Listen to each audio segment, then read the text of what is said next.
when you throw money, when you print money on the scale that modern nations are printing it, Japan, the United States, Europe, etc., we're getting into new territory in terms of size. Inflation is a very serious subject. You can argue it's the way democracies die. So it's a huge danger once you've got a populace that learns it can vote itself money. In our country, we have terrible tensions. It's way harder to run a country which is not mono-ethnic like Japan.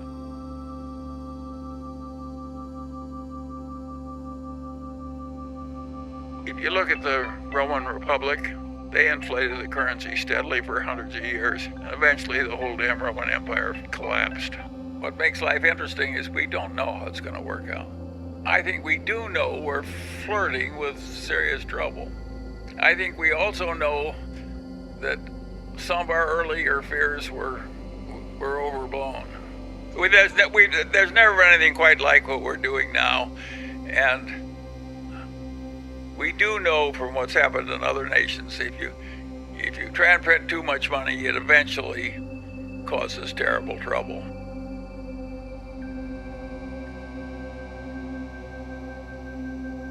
We've done something pretty extreme, and we don't know how bad the troubles will be, whether we're going to be like Japan or something a lot worse.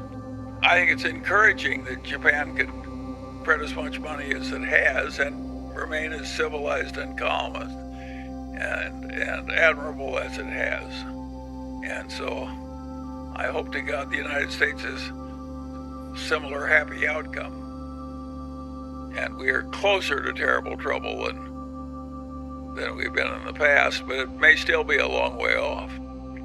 I certainly hope so.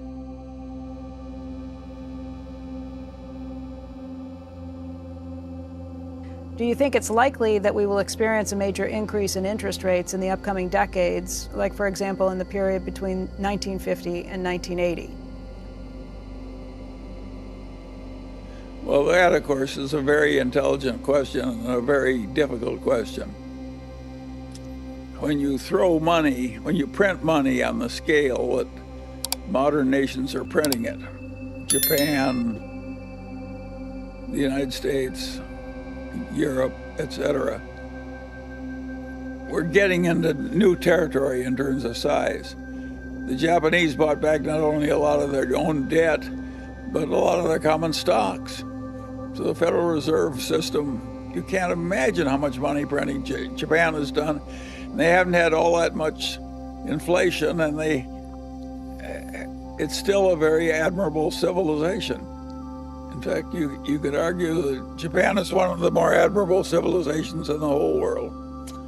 And in spite of all this very extreme government money printing they've done, and they haven't had terrible consequences. Now they've had 25 years of stasis with living standards not improving very much.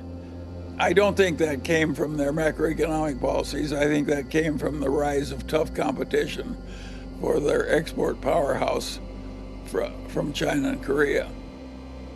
Inflation is a very serious subject.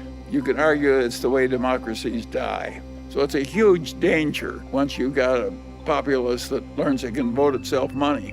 If you look at the Roman Republic, they inflated the currency steadily for hundreds of years, and eventually the whole damn Roman Empire collapsed.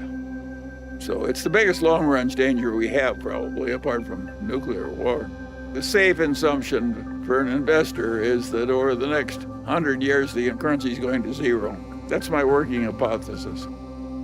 But I think the Japanese are better adapted for stasis than we are. I think it's a duty-filled, civilized bunch of people, a lot of them older, not many young people, and they just suck it in and cope. In our country, we have terrible tensions. It's way harder to run a country which is not mono-ethnic like Japan. There's some professor at Harvard that has written extensively on this subject. It's way harder to run a nation like the United States with different ethnicities and groups and so forth than it is to run Japan. Japan is basically sort of a monoethnic civilization, which is proud of its ethnicity, and of course they can cope with it, troubles better than some other people can. What makes life interesting is we don't know how it's going to work out. I think we do know we're flirting with serious trouble. I think we also know that some of our earlier fears were overblown. Japan is still existing as a civilized nation, in spite of unbelievable excess by all former standards in terms of money printing. We've done something pretty extreme, and we don't know how bad the troubles will be, whether we're going to be like Japan or something a lot worse. Well, nobody knows how much of this money printing we can do. And of course, we have politicians who and are both parties, who like to believe that it doesn't matter how much you do. You can ignore the whole subject and just print money as convenient. Well, that's the way the Roman Empire behaved, and it was ruined. And that's the way the Weimar Republic was ruined. There's a point where it's dangerous. And of course, my attitude with something as big and dangerous is to stay a long way away from it. Other people want to come as close as possible without going in. That's too tricky for me. I don't like it. At any rate, it's weird what's happening, and nobody knows for sure how it's going to work out. I think it's encouraging that Japan can print as much money as it has and remain as civilized and calm and admirable as it has.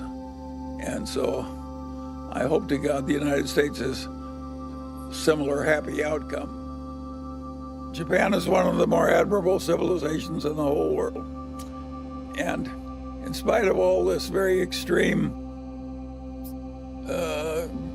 government money printing they've done, and they haven't had terrible consequences. Now they've had 25 years of stasis with living standards not improving very much. I don't think that came from their macroeconomic policies. I think that came from the rise of tough competition for their export powerhouse from China and Korea. But at any rate, it's weird what's happening, and nobody knows for sure how it's going to work out. There's never been anything quite like what we're doing now, and we do know from what's happened in other nations, if you try and print too much money, it eventually causes terrible trouble. And we are closer to terrible trouble than we've been in the past, but it may still be a long way off. I certainly hope so. I certainly